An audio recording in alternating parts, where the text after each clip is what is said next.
Hey guys, back with the Echoing Thoughts podcast here, episode number 75. 75 already, crazy. This episode, we're going to talk a little bit about 2 weeks of content. Just finished my second round of bossing on most of my classes. It's just crazy to see the DPS numbers from other people, but also just the difference in 1 week to another. My DPS is all over the place. I feel like my gameplay is inconsistent.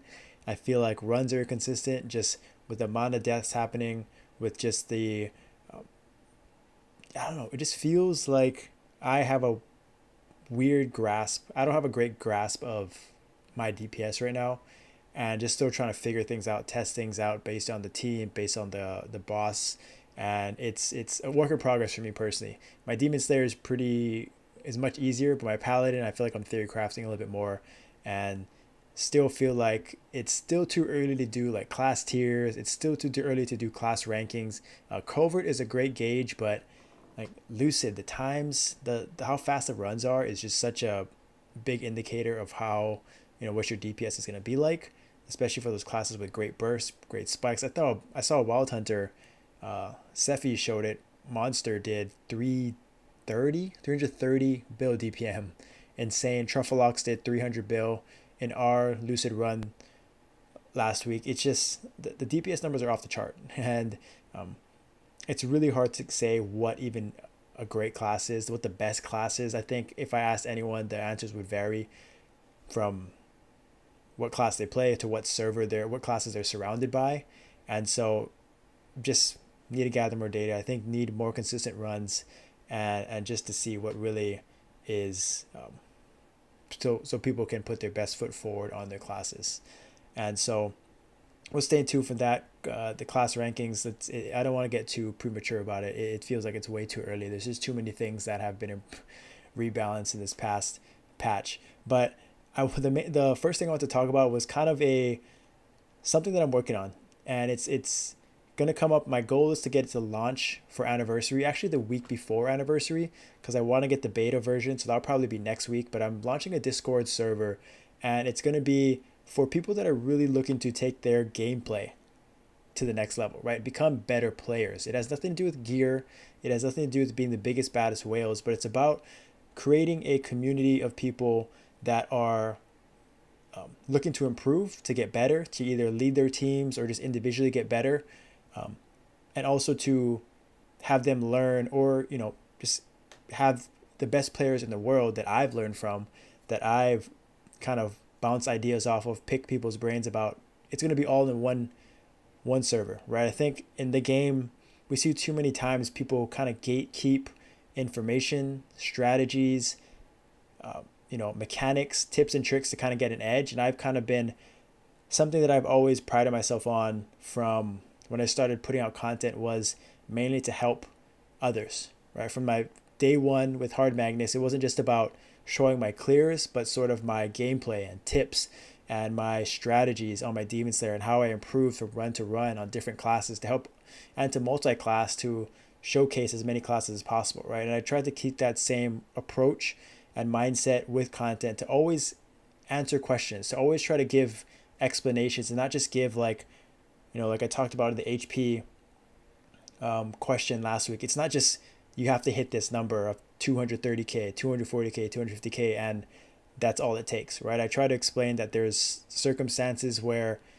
it depends on your class, depends on your skill, your mechanic, things like that, right? So I try to go in depth and really educate people and help people, instead of just giving them like, this is how much physical attack you need, this is how much cap you need to be a part of a Damien run, right? Because it's not black and white like that. So that is going to be like the hub of where I'm going to kind of allocate all my time and resources and my energy to helping you guys even more, right? There's going to be one-on-one coaching. There's going to be, places where you can ask questions. There's going to be polls. There's going to be fun events going on. There's going to be a lot going on, right? It's going to be from every boss as well. All the guides are going to be consolidated there, and even guides for like jewels, for potentials, for Legion, all that stuff, the damage calculators, the class tier, the class lines, world record stuff is all going to be there, easy for you guys to have access to and to find.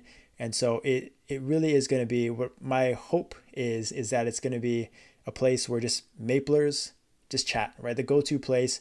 If patch is coming up, people are going to talk about it, right? That's what I want people to talk about, and really give you guys an edge, I think, and just kind of be a fly on the wall, or ask questions, or teach me. Honestly, I think I've kind of tried to change my mentality where like, I've been trying to like teach and help others, but I think I've realized that by teaching others, there's also a lot of smart people that teach me stuff all the time, and I think I don't want to dismiss that and be like it's one-sided, because it definitely isn't, right? So I want to create that community, create that friendship guild type of atmosphere, and I want it to be like exclusive, right? I don't want it to be. I want it to be like people that are really committed to being the best players and kind of helping others, right? Build that family environment.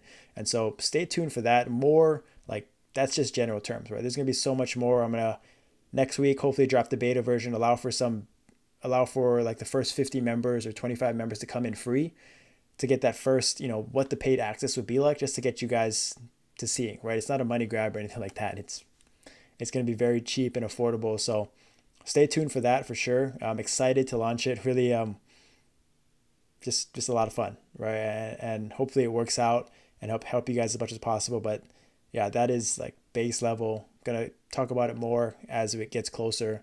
But the goal is beta 1 week before, and then have some events kicked off for anniversary. Just like have some post patch attempts, like a whole session of that. Have some like one-on-one stuff. Have some other events to see who are the best players in the game. It's just gonna be a lot of fun, a lot of great ideas, and I'd love for you guys to be a part of it.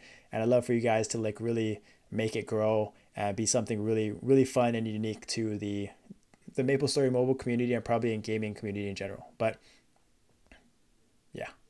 All right, so I wanted to now talk about ignore enemy defense again, just reiterate how important this is, because I don't think people really truly understand how impactful this skill is. So I want to give you an example of where I think people can easily get more ignore enemy defense, and where they're starting to, where the priority for V matrix has changed, right? So we'll get into it. So I was helping out a guildie with his matrix, right? Trying to help him do more DPS. And one of the things I looked at was his matrix, right? And he's only level 220. So let's say like, and matrix points is what I'm going to reference, right? So we get one of these every single level. And so you'll see that I have, since I'm 250 plus 250, I don't even know, 252, I have a ton. But with 4 V skills plus the 4 commons, 8. I mean, it is really like, it is a lot, right? So you technically would need 8 times 5 of them, 40. You need to be 240 to max out all your V4, V commons, 1, 2, 3, 4, and your V class specific skills, right? And that is just very challenging for people. Obviously, they're not the levels, right? And so we've always talked about how your priority is to get these main skills to level 60, right? These boost notes. We've always talked about that.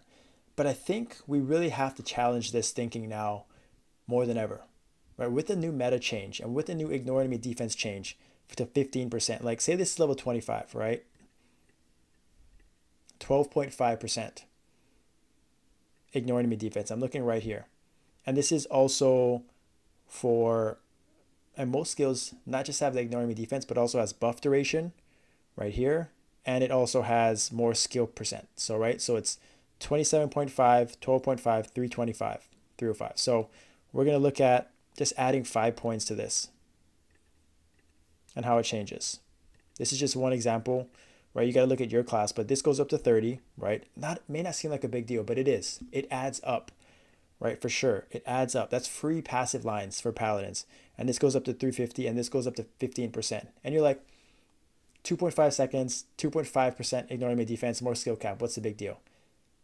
It's a lot. It's a lot, right? Like, think about it. Like, if your cap is 25 mil, right? 2%, 2.5% cap. Ignore enemy defense may not seem like a lot, But when the cap keeps going up and up, that number, that percentage is going to keep increasing, right? It's just basic math. So if you can stack that on top of, let's say, your defense smash 4, right? And you stack that on top of your pendant, your arc pendant, right? It adds up, right? So this is 3% or 3.5, 4.5%. That 1% is, don't sleep on it, right? That's the point. I think people don't understand. They don't think it's a big deal. It is a big deal. So I think if you're stuck in a situation, let's say I have 20 matrix points, right? I got to decide which ones to use. If I'm in a situation, I only have level 50, right? These are my main skills. This is blast. I would look at my fog training or my previous bosses, right? So let's look at a longer one. So I did multi-arc, 4.5 minutes. So that's a pretty good gauge. Let's see what the DPS are at. So blast, right? My V4, my V3, my V2. No surprise, right? Let's look at lucid. V3, V4, then blast, and V2, right? So let's look at Damien. V4, V3, V2. So you can kind of see the pattern, right, of what the priority is. So what I would do, like, and then you'll look at here, like weapon aura is way down here. Divine judgment is down here. So I think that we have to really challenge this idea of needing to max this. With the new meta, it is easier than ever to cap. I'm telling you guys, they're giving us more stats for paladins, for clone classes. It's easier to cap those small lines. So you really have to think, like, and this is all, I'm going to show you, it's kind of hard to say, but this is all, like, for me, I mean, obviously a different tier, but these are all unbuffed cap lines for the most part, right? So I wouldn't necessarily, if I had a choice, the priority, of course, is your biggest hitters. You have to use this. This is free. Like, you're not getting from 25 to 30. You can't get this any other way. But even if it's 5 to 10, that's free. That you saw, it's skill percent, duration, and sometimes it's cooldown reduction, and then it's ignoring my defense. Those are just invaluable. You have to use it for your main skill. So like we saw, V3. And if this is the case, if you're deciding weapon aura, take that off, right? That thing barely does any damage. It has to be this V4, V3. And if you're confused about what to do, just look at your breakdowns of your previous bosses, right? And see which ones are your most important priority. It will tell you the answers. And you can ask, obviously, other people. You can ask me, DM me on Discord. But more often than not, your V4, your V3, your V2, your V1 are going to be the highest priority. So if you have to, like, I would take this 1, 2, 3, 4. If I only had 20 points, it would go into these 4. I would leave these 2 at 50. I would. And if I had, say, like, I only had these many slots, right? Say I only had this, like, I don't even have these slots unlocked, right? Like, say I only had this much. I don't know how many I actually have, right? I would throw in, if I could, like a trash node. Just a trash node with blast. So I'll just find it. If I have one. Maybe not. But, like, if I have something with blast, to get that to level 10, I would use it.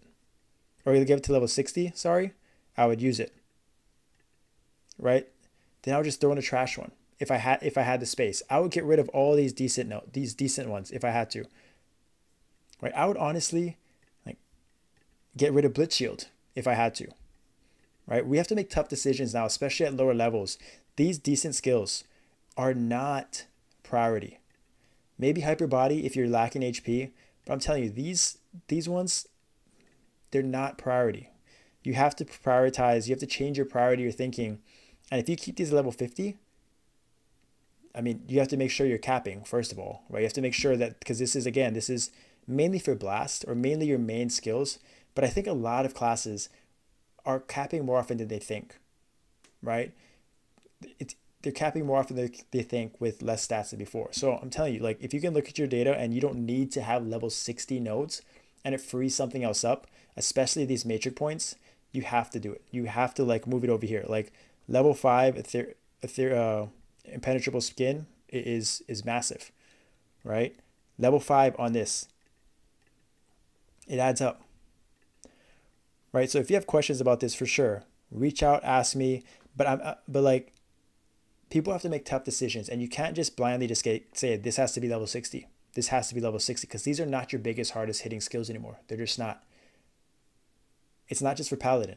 Demon Slayer, I would do the same thing. The Bishop, I would do the same thing. Wind Archer, I played, does the same thing. Phantoms, I would do the same thing. Tempest, Melee, those skills cap easily. If you can get at 50, 55, or it doesn't have to be 60, and you can put your matrix points in other places and still cap those lines, do it, right? Because your V4, your Rift, your Ace in the Hole, your Luck of the Draw, your V3, those are your biggest damage skills, right? So, and that is, again, it's across the board. So you got to make tough decisions for sure, but don't just blindly be like, has to be level 60, because there's a lot of slots. There's not many slots open. Paladins are lucky. We only need 2 trios. A lot of other classes need a way more. You got to start making cuts because the damage comes from these V skills. I'm telling you, they come from these V skills. And as long as your skills are above level 40 to get this defense ignore rate, 15%, like that is the marker. 50 versus 60 may not be necessary if you can cap those lines, if you're hitting hard enough, or if it's even more beneficial to put it into something else, your V3 or V4 at a certain level. So I think it's very, very important for people to understand this, and it's complicated, right? It's not a one size fits all. It's not just like you throw it in because you played X class, because I told you so, because it depends on your gear. It depends on your situation. But I think for the most part, this translates for sure.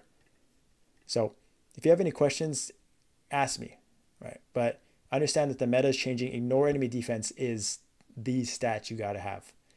It's on par, arguably more important because of how challenging it is to find, how scarce the resource is. The stat is that the difference between like someone that knows how to use their DS4 and maximize their skills and someone who doesn't is like, it doesn't matter how much cap you have. That person that knows how to maximize their DS4 and maximize their V skills and use their skills properly is probably going to out DPS that person that has more cap than them, because ignoring enemy defense is that good, and defense match 4 is that good. And after this, we'll talk about defense match 4 and how the meta is currently and what I think could change or should change, because it is kind of that next step in the progression of gear and stats. And ignoring enemy defense is too scarce of a stat right now to be like so dependent on just the Dominator pendant, just so dependent on the defense match 4, a special note, right? So we'll be right back, and we'll talk into it a little bit. All right, so the last thing I want to talk about quickly was my expectations for Anniversary, right? It's June 10th right now. We're not going to get obviously any update for July. It's going to be all jam-packed July update. It seems like July update and Anniversary is going to happen all in one big patch. And so that's kind of similar to what June update was, where previously in the past I talked about how June had an update at the beginning and then had a second update of June for like V3, V2. But instead this year they did V4 all together with the huge update, right? 3-in-1 essentially. And it seems like that's the route that they're taking again with the July update and Anniversary. So some of the things that I've expecting, right? Hoping, I think a lot of people are expecting as well, is Will. Will is number 1, the commander boss that's going to come out. That is the next stepping stone. I think that is the expectation for Anniversary. I think in the past we have had bosses drop on Anniversary, so that would track with what we've seen in the past. But definitely a new class is coming. That is always a guarantee. Every year it's kind of, the Anniversary is surrounded by the introduction to a new class. I think it's going to be Kain, right? That'd be a fun one. Right? Last year was Kanna, and we sort of got let down because we thought it was going to be Adele. Everyone was hoping it was Adele, and then it was Kanna. And I think the expectation or hope, the biggest hope that I've heard is Kain. And if that comes out, that'd be pretty sweet. I think it's a badass class. It looks sick. And hopefully would bring in new people to play and main and kind of showcase it. But if not, I've heard Mihail. I don't think Hayato. Maybe. It'd be strange. I think Kain has to be the consensus favorite for class coming up, and I'm going to stick with that and believe that's what it is, and then be surprised if it's not that. And then I'm sort of expecting a new arcane map as well, just because of what they did to our current maps. The meso rates, the drop rates, the mob rates. It feels like they are. I mean, we're expecting a new symbol, right? Whether like, we're expecting a new symbol, the last one, and a new map area, and so it feels like that should be coming sooner rather than later. And what they did kind of indicates that, like, if it doesn't come soon, people are gonna be cranky, especially the whales. So we'll see if that comes up. That's what I'm sort of expecting. And then the last one is always a big event for anniversary, and I think in the past they've always done some sort of moon fragment shop, or I think it used to be called like a sunshine shop, where there's something, right? They have the current one where it's, you get that's out right now, which has the mount, which has the experience node, which has the banner or the profile background thing. That's always an event that's been coming out, or an event that came out last year. And I'm expecting a sort of the middle year moon fragment type of event as well. Kind of just another cash grab. Nexon knows what they're doing. It's anniversary. People are coming back, and no surprise, it'd be kind of a no-brainer if they did that. It'd be a no-brainer if they did that. So that's my expectations. What else do you think is coming in anniversary? I'm curious what people think. But Will, Kain, arcade map, event, moonshop, maybe something else. But that feels like a pretty big update, especially when we just had a big update in June. So we'll see. But they have to be pushing the content forward somehow. And that is, 2 weeks coming out. And the biggest thing is going to be a Discord channel. So stay tuned for that. That's going to be a fun one. Anniversary number 6, 2018. 19, 20, 21, 22, 23. Yeah, 26. I guess 6 years. Yeah, that was fast. Insane. Crazy. All right, so I wanted to finish with a Kanna Showcase. And I found this channel right here. Siowana. Yeah, I think that's the name. You see right here, subscribe. She's got a lot of content. I was looking through it, and we'll definitely subscribe because I like her stuff. She posted a lot. She posted pre-hard Damien runs, post-hard Damien runs, Arc, Magnus, Clear 45. Love it. All the good stuff. Check it out, Kanna. And we're gonna jump into it. I mean, first of all, let's check out. So I actually haven't watched this.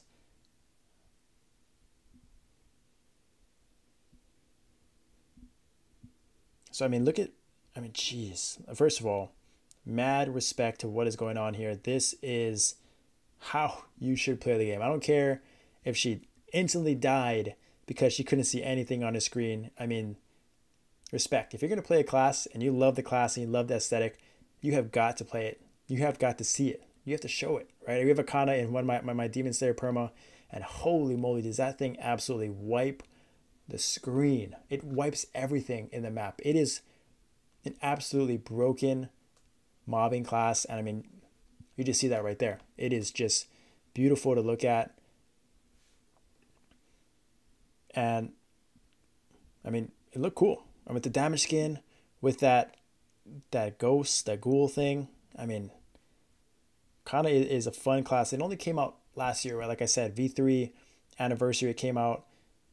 And yeah, they got a lot of buttons too. I got an alt Kanna, and man, they got a lot of stuff going on. So it's pretty sweet. And you can see her CP isn't like not that high, right? So it's no surprise that she's at the bottom of the charts, But I mean, mad respect. Like she's.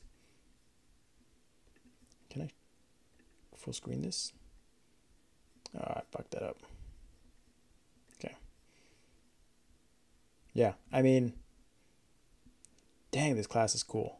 This is so cool. Like I have to go watch her Mulong videos and stuff, kind of to see how it plays in solo content. But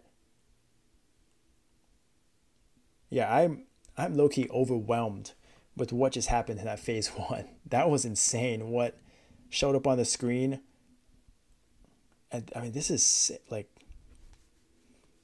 I'm speechless. Like it doesn't even matter how much damage she does. Just it's just beautiful to look at.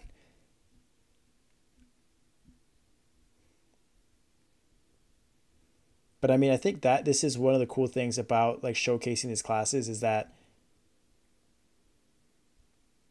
there's just so many things. Like Paladin is as basic as it gets. It's nothing special with hammers, but Kanna is as unique as it gets. Like the full map clearing attacks and the amount of like place down skills that are just kind of doing passive damage for you is pretty awesome to see.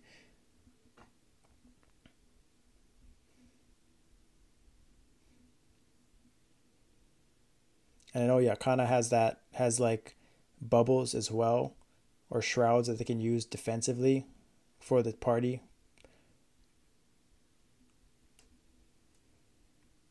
Oh, nice. Blinked up just to avoid that. Don't run back. PE. Nice. That shit's close to dying there. But yeah, once like you can tell, like once she gets back on the boss and she's popping her cooldowns, jeez, it doesn't even matter what's going on. That thing is, I don't know if that's the V3 or V4, but that thing is insane. Like that is next level. I remember seeing like Nightwalker when they had their background change, and then I talked about Battle Mage had their back. What is happening?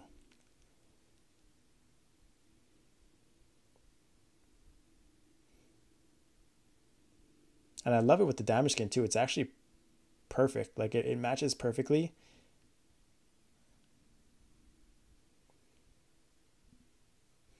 But yeah, we have a few Kannas in our guild, and like I said in my perma, and yeah, I can see the appeal for sure.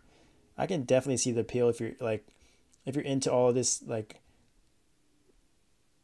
damn, that's so cool. And definitely for mobbing, I know they're probably arguably the best mobber. I saw Moonbeam showcase their mobbing versus like other mages, and I think it was better or just up there with bowmasters. So I mean, look at how I think it's so cool. But yeah, this team absolutely cranked. They did a great job as well. Yeah, when Damien's stuck in the corner, or I'm sure like in Guild Dungeon, I'm sure like if you can just stand there and just let everything just attack passively, the scores are pretty high. So I'm actually gonna show one more video because I want to see like after this they clear because they're about to clear right here. I want to see what they do in Mulong in solo content. And hopefully you guys stick with me because I'm like so fascinated. Oh no, finish it, finish it. Oh gosh. I mean, if you haven't run content right now in the meta, this is how runs are. They're sweaty. Like it can look so good, and then just at the end, it can be fall apart. So I mean,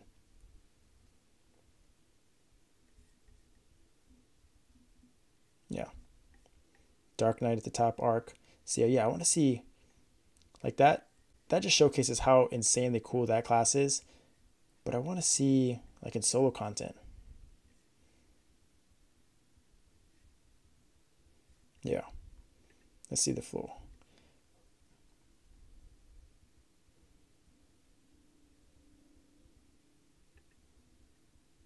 Oh yeah, yeah, crushing. Can't see anything.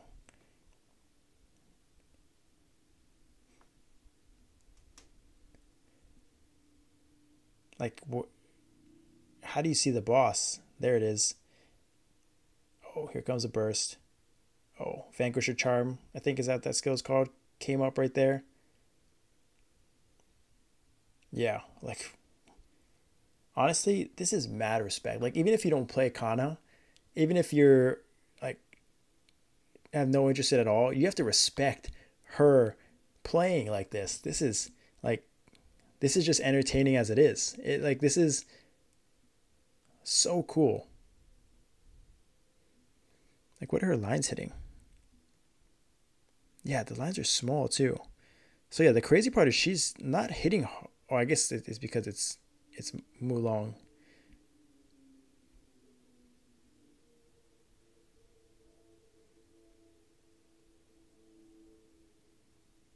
Yeah, this is wild.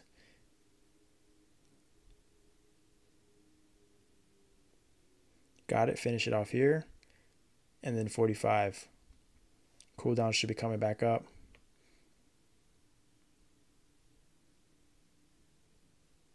Yeah. Vanquisher Charm stun. Nice. I hope that's the right skill and I'm not butchering it. I think it is. Vanquisher or something. It's like their burst. But yeah, she's grinding this out. Looks like I don't think she's using Defense Match 4 either.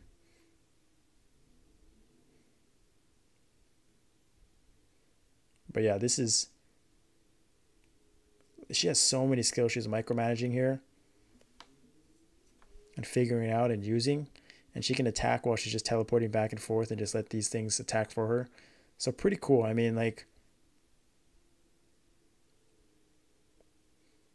I want to see what her guild dungeon score is. If she's watching this and seeing, I would love to see what it is because I think it must be insane. It must be very good with all these like place down skills and stuff. It's definitely better than I think most people think.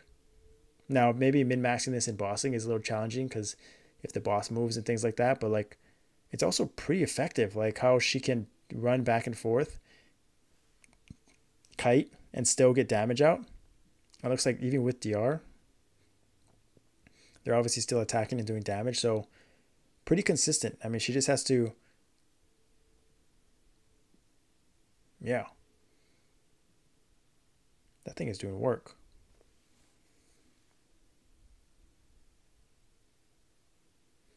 Yeah, I can imagine that in guild content.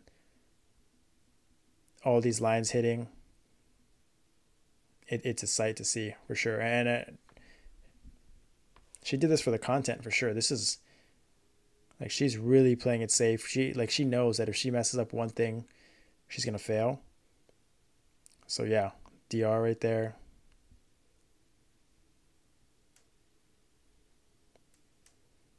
Insane. I think the one thing that they don't have is like an iframe or like they can't really attack through DR, right? Everything is passive. But they got another stun back up. Vanquisher, nice. Safest time to use your Vanquisher for sure. Your burst. And kind of just kite it out. Wait for it. Wait for the cooldowns. Looks like mana is a little bit of an issue. I mean, no surprise, it's a long fight as well. But Mugon got nowhere to go. Everywhere on the map, it's just getting cleaved down. Everywhere is covered. Ethereal, DR. Oh, I bet she was sweating right there. DR right at the last second, of course. Oh, nice dodge earthquake. Praying to finish it off right here. Playing it safe. Sick. Such a sick skill. Oh, place it down. Nice. Huge. Congrats. Yeah, I mean, kind of sick, right? Like, that was a pretty cool showcase. That is S tier as far as gameplay. I'm not gonna lie. As far as just seeing the animation, the transparency, and all the skills, never seen a class like that before. Love to see it. Thank you for your content. Thank you for sharing and posting post V4 and all this content. Keep it up. Definitely, you guys should subscribe. I mean, like I said, even if you don't even play Kanna, like how entertaining was that? That was sick. So more, please. Guild Dungeon. guild honor battle, whatever it is. I'm sure pump out the content. I'd be there for it. Thank you all for watching. Can't wait for the Discord channel to come out. Can't wait for anniversary. Can't wait for more content. Thanks for watching. I'll see you guys next time.